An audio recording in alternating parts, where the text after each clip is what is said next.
Do you just have a UK passport and you're going on holiday to the EU? Well, get ready because a brand new system is coming into play, and believe you me, it changes everything. So I'm answering today the top 15 most asked questions for UK residents I got from a video I just made that's already got close to 200,000 views. Let's get to it. First question, what is this new system?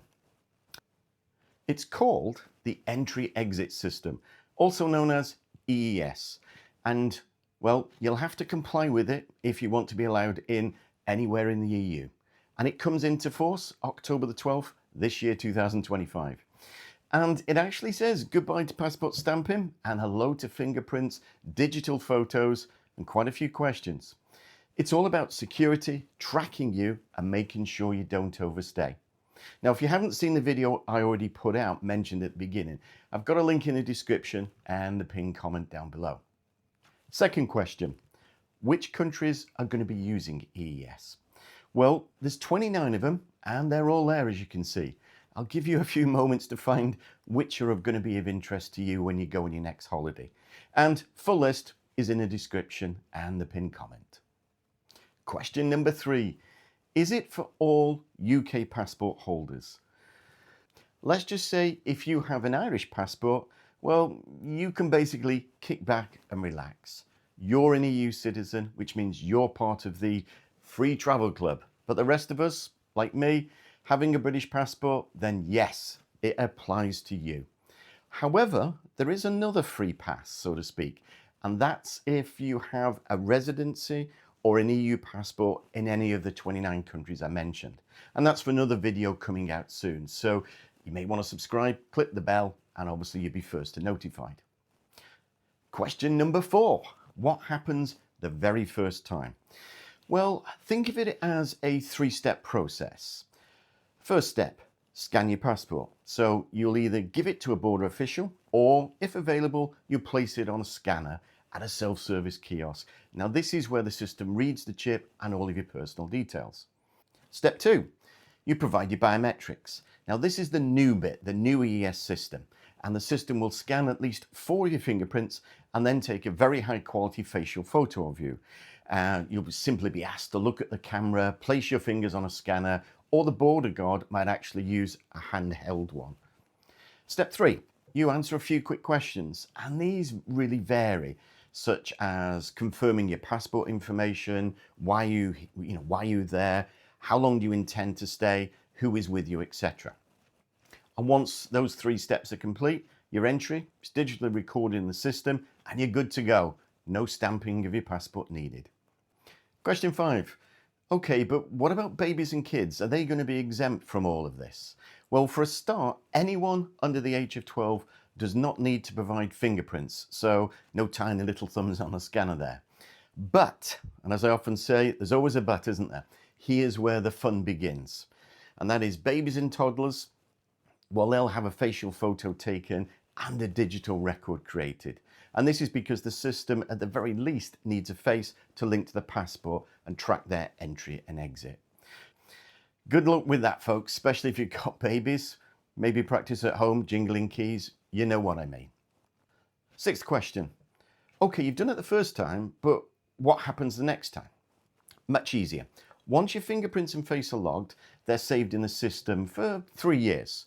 So on your next trip, within that 3-year window, you're a VIP. You won't have to go through the whole process again. But, there's another but again, you will have your passport scanned, and depending on the country, there's a very small chance you may either have your photo or your fingerprints taken again. Question 7. What if you refuse to provide your fingerprints or facial photo, even if you claim it's your human rights not to, etc.? Well, that's simple, because if you refuse to provide biometric data, you won't be allowed into the country. Simple as that. And that's because the EU considers this system and the collection of the data to be an absolutely mandatory requirement. You have no choice. Question 8, following on from that. So what happens then if you genuinely can't provide fingerprints? Well, don't worry, you won't be refused entry. And that's because the system is designed to handle this. So for instance, if a medical condition, an accident, or any physical reason that genuinely prevents you from giving fingerprints, you'll be simply redirected to a manual border control booth. The border guard will assist you, perform a manual override in the system, and noting that your biometrics could not be obtained. And then you'll be allowed in. Question 9. What about people in, say, wheelchairs or partially sighted or even blind? Well, the self-service kiosks will have features like adjustable screens, audio prompts for those who are visually impaired or even blind, and all of those are actually designed to be used from a seated position. Now, if that doesn't work for you for whatever reason, you have the right to simply bypass it, go to a manual border control booth, and again, like before, someone will help you go through the entire process. Question 10. This was probably the most common question I got asked on the video I put out, as I said. What happens if you go before EES starts, before October the 12th, and then you come back after that date? Well, the new system does need to know when you've left the country to track you and then you go back home. So even if your passport was manually scanned or manually stamped on the way in, your exit back home after October the 12th needs to be and will be a digital one. So essentially this means you will have to provide your biometric data when you're about to leave the country. Question 11. What about going into one country and then going into another and another and another before you come back home? That's not a problem whatsoever. Think of it like this. The new EES system isn't for individual companies. It's for the entire, what we call Schengen Travel Club. And that consists of all the 29 countries I made earlier. Your first time entering is what's logged by the EES system.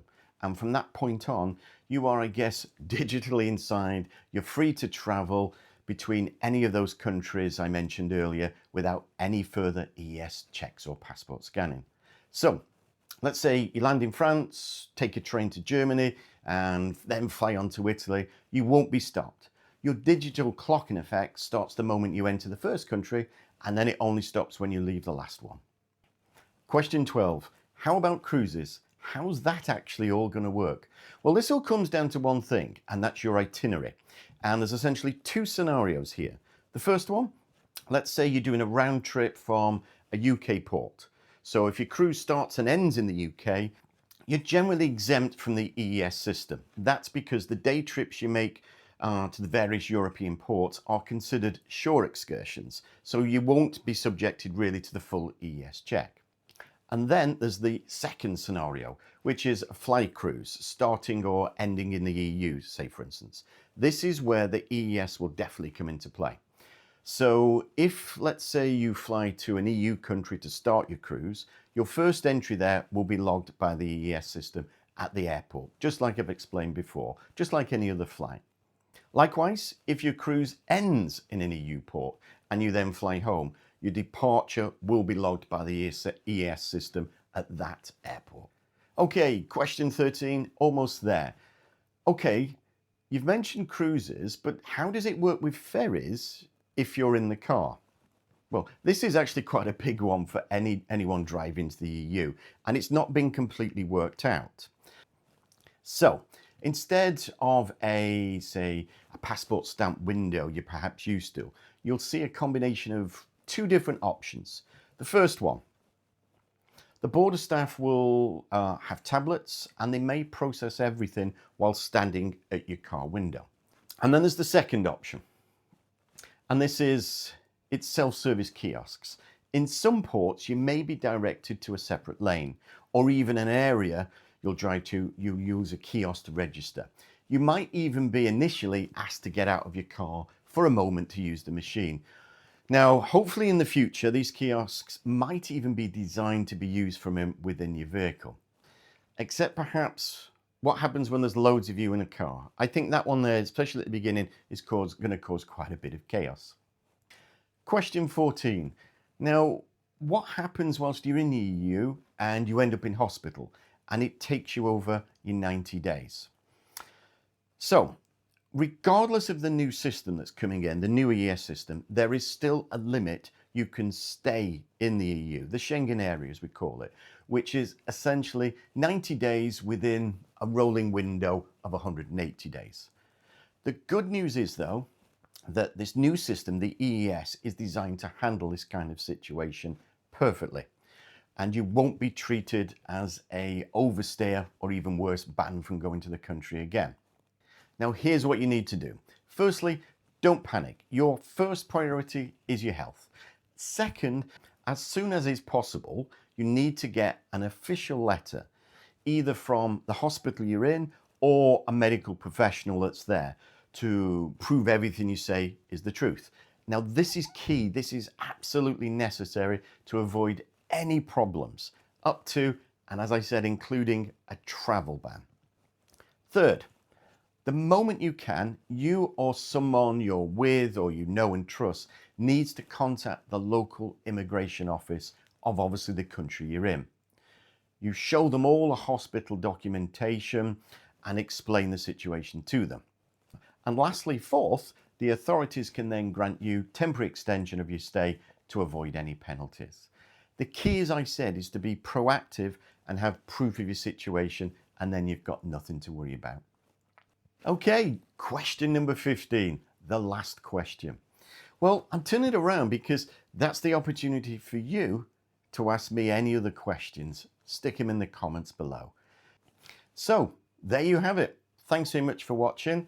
I hope I've answered all of your questions there. As I said, if I haven't, take a look at that previous video, stick any new comments in this one or even that one, and I'll get back to you as soon as I can. So, thanks very much for watching, and until the next video, bye.